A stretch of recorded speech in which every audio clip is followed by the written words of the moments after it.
ఇది పూజ, అది ఫలితం. ఈ కథను రచించిన వారు ఇంద్రగంటి జానకి బాలగారు. ఈ కథ ప్రచురణ కాలము 2013. పార్వతమ్మ కాలు మడతపడి దబ్బున మనిషంత మనిషి చతికిలబడిపోయింది. కాలు వేసిన చోట పాకుడూ లేదు. ఆమె అజాగ్రత్తగా నడిచిన వైనమూ లేదు. కాలు 3 మెలతలు పడి ప్రాణం విలవిల్లాడిన మాట అటుంచితే మనసు 33 మెలతలు పడి గిజగిజలాడిపోతుంది. ఆమెకి నిండా 60 ఏళ్లు లేవు. ఏనాడు మంచం ఎక్కి ముక్కుతూ మూలుగుతూ 3 నాళ్లు కూడా పడుకుని ఎరగదు. అలాంటిది ఈనాడు ఇలా కాలు మలతపడి కదల్లేకుండా పడుకోవలసి వచ్చేసరికి ఎక్కడ లేని ఉక్రోషంగానూ ఉందామెకి. ఏనాడు కోడల్ని లెక్క చేసి ఎరగదు. ఏనాడు కోడలి చేతి వంట తిని ఎరగదు.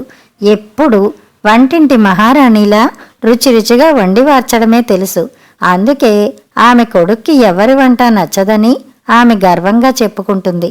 ఈరోజు కోడలి దయాధర్మం మీద ఆధారపడాల్సి వచ్చినందుకు ఎంతో బాధగా ఉంది పార్వతమ్మకి. మంచం మీద పడుకుని ఆలోచిస్తుంటే ఎంత కోపంగా, ఎంత కసిగా ఉందో. కోపమంతా ఆమెకి ఆ దేవుడి మీదనే. కొంచెం కూడా కనికరం లేని ఆ దేవుణ్ణి కనిపిస్తే కడిగి పారేయాలని ఉందామెకి. ఆమె వారానికి ఒక్క తెలుగు సినిమానైనా తప్పకుండా చూస్తుంది. అదేదో సినిమాలో హీరోయిన్ ఇలాగే కష్టాలొచ్చాయని దేవుణ్ణి నిలయిస్తుంది. జుట్టు విరబోసుకుని డాన్స్ చేస్తూ ఉద్రేకంగా పాట పాడుతూ దేవుణ్ణి ఎన్నెన్నో ప్రశ్నలు వేస్తూ ఆయన్ని బెదిరించి కళ్ళెర్ర చేసి జాడించి తైతెక్కలాడి నువ్విలాంటివాడివి అలాంటివాడివి అని దూషించి నిన్నేమైనా ఇంతవరకు అడిగానా అని నిలేసి అలిసిపోయి దేవుడి విగ్రహం ముందు కుప్పకూలిపోతుంది. పార్వతమ్మ అలా జుట్టు విరబోసుకుని పాట పాడుతూ నాట్యం చెయ్యకపోయినా మనసు మాత్రం అదే స్థితిలో ఉంది. అలాగే రగిలిపోతోంది. అవును మరి, నేను ఎంతెంతమంది దేవుళ్ళకి ఎన్నెన్ని పూజలు చేశానని, ఎన్ని నోములు నోచానని, ఎన్ని వ్రతాలు చేశానని అవన్నీ వృధా అయినట్టేగా.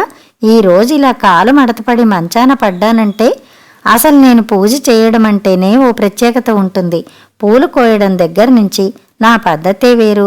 పూజకి పూలు కావాలంటే తెల్లారగట్ట లేచి మా ఇంట్లో చెట్లకున్న పూలతో పాటు పక్క వాళ్ళ ఇళ్లల్లో పూసిన పూలు కూడా కోసేసుకొచ్చేసేదాన్ని.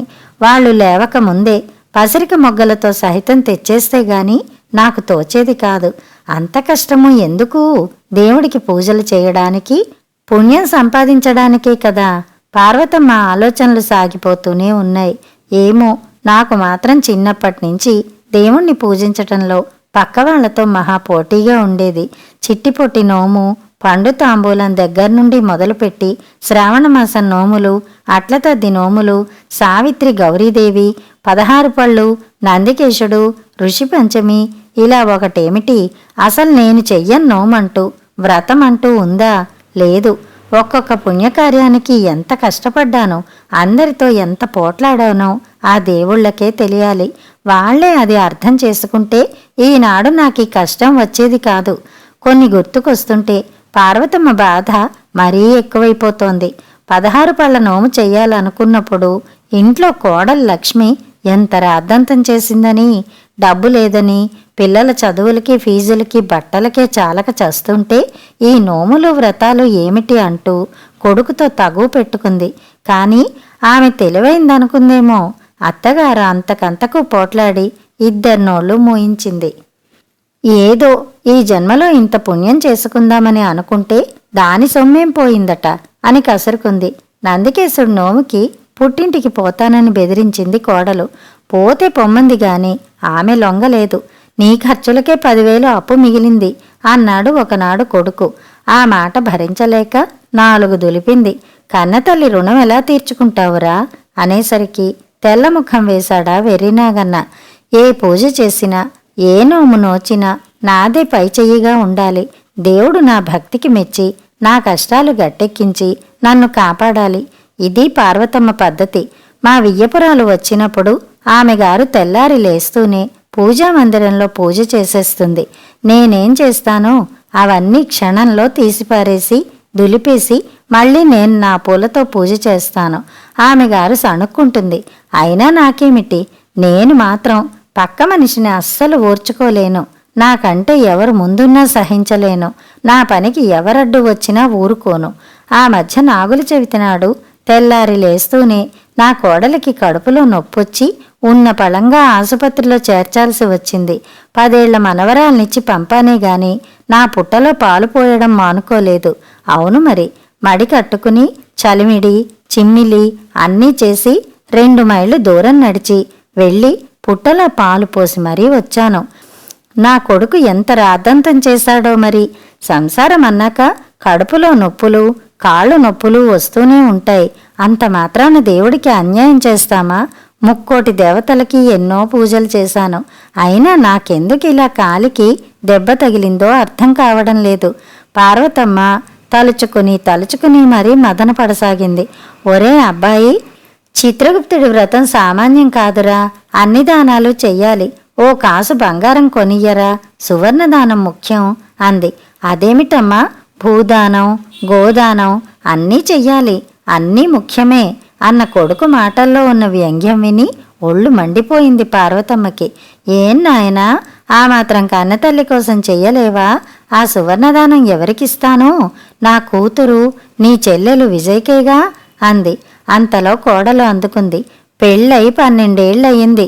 1 కాసు బంగారం పెట్టి సన్నగా నల్లపూసలు చేయించుకుందామంటే దిక్కులేదు గాని దానం చేయడానికి కాసు కావాలట అంటూ విసుర్లు మొదలుపెట్టింది. చూడండి ఎంత అన్యాయమో.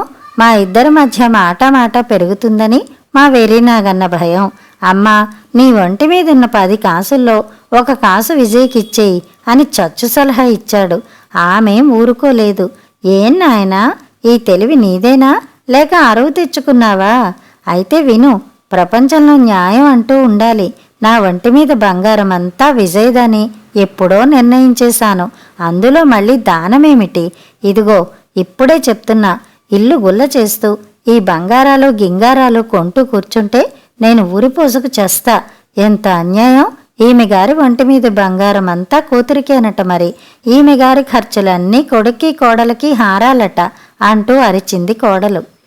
నా ఒంటి మీద బంగారం నా ఆడపిల్లకే ఇస్తాను. అది ధర్మం. నాకన్నీ చేసి నన్ను చూడాల్సిన బాధ్యత కొడుకుది కోడలిదీను. ఆయన మెత్తని మనిషి కనుక మీ అన్యాయం సాగుతోంది అని ఎదురు ఎలాగైతే 7,000 ఖర్చుతో చిత్రగుప్తుడి వ్రతం 1,00,000 ఒత్తుల నోము పూర్తి చేశాను. పాపాల చిట్టాలోంచి పాపాలు కొట్టేయడానికి చిత్రగుప్తుడికి లంచం ముట్టిందని కోడలు హేళన చేసింది. ఓ దేవుళ్ళారా, మీరింతమంది ఉన్నారు. మీ అందర్నీ అష్ట కష్టాలు పడి పూజించాను. మరి నాకెందుకీ కాలు మడతపడి ఈ బాధ? పార్వతమ్మ ఆలోచిస్తూ బాధపడుతూ అలిసిపోయి నిద్రలోకి జారుకుంది. ఎవరో తట్టి లేపుతుంటే కళ్ళు తెరిచిన పార్వతమ్మకి ఎదురుగా కోడలు కనిపించింది.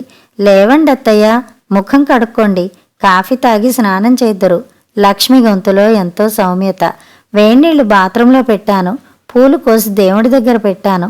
పాపం 3 నాళ్లుగా పూజ కూడా చేసుకోలేదు. ఆమె గొంతులో సానుభూతికి పార్వతమ్మకి ఊరట కలిగింది. లేవండత్తయ్య, మీకసలే పట్టింపు. 1 పూట కూడా దేవుడి దగ్గర దీపం పెట్టకపోతే ఉండలేరు. పార్వతమ్మ గుండె గుబగుబలాడినట్లయింది. ఏడుపొచ్చినట్లయింది. ఏమోనమ్మా, ఆ దేవుళ్ళకి నా మీద దయలేదు. నా పూజలన్నీ వ్యర్థమే. నేనింకేమీ పూజలు చెయ్యను. పూజలు వద్దు, పుణ్యాలు వద్దు. తప్పండి అత్తయ్య, ఆ దేవుడి దయవల్లే చిన్న దెబ్బ తగిలింది. అదే ఎముక విరిగితే ఎంత అవస్థ పడేవాళ్ళం. అదే దేవుడి దయ. లేవండి, పూజ కూడా చేసుకోండి. లక్ష్మి గొంతులోంచి ఏదో అమృతం జాలువారుతున్నట్టు అనిపించింది.